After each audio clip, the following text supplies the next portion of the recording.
you're about what, an hour and a half from Woodruff Hour and a half. growing up. Hmm. So were you aware of Tony Rice and his journey to Notre Dame? Well, so here's actually, being in the state, you know who Tony Rice is. Everyone knew who Tony Rice was, and growing up, the funny thing about it is, I thought I was actually going to go to Clemson because my Mm, brother, and I say it all the time, my brother, who's the better athlete of the family, he actually had signed to go to Clemson coming out of college, but he had to go to junior college, so his path was a little different than mine. So once he graduated from junior college or finished his time at junior college, there was a coaching change at Clemson.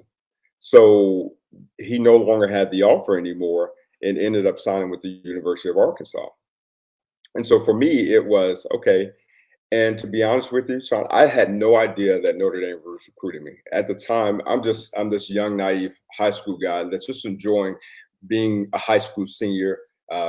Just enjoying life, and just trying to win a state championship because we had lost my junior year in the semifinals. So trying to win a state championship, and so focus on those things. And then as the recruitment continued to go on, it was funny because the coaches would come in and they would talk about Notre Dame more than I actually knew about Notre Dame at the time.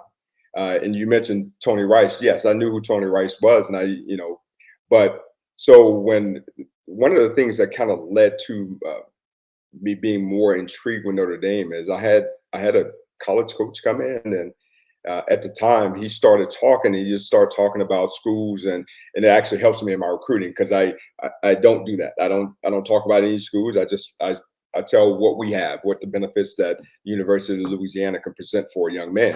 So I don't talk about other schools. But this coach, he was a head coach, a prominent guy. He sat there and he started talking about Notre Dame and what they get at the time. They were getting all the best players in the country, and Jerome had just committed.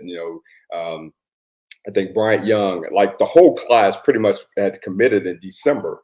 mhm. And my home visit was the guy. He said, "Well, they get the best players in the country, and if you go there, you get lost in the shuffle."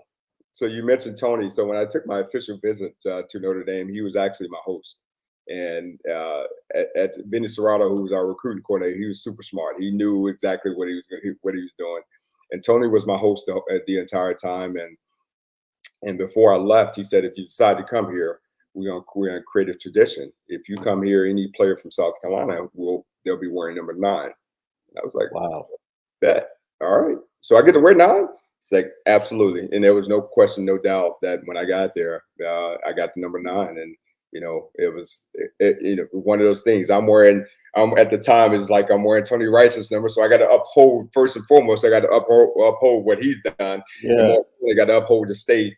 And so it was fun. It was fun, and so that was kind of legitimate. I only took 2 official visits. One was the University of Georgia, and the second was the University of Notre Dame, and that was it. So it wasn't like a long, drawn out recruiting process. I got to Notre Dame and knew that this was home for me, and I was done. And I moved forward, and the rest is, as people would say, the rest is history.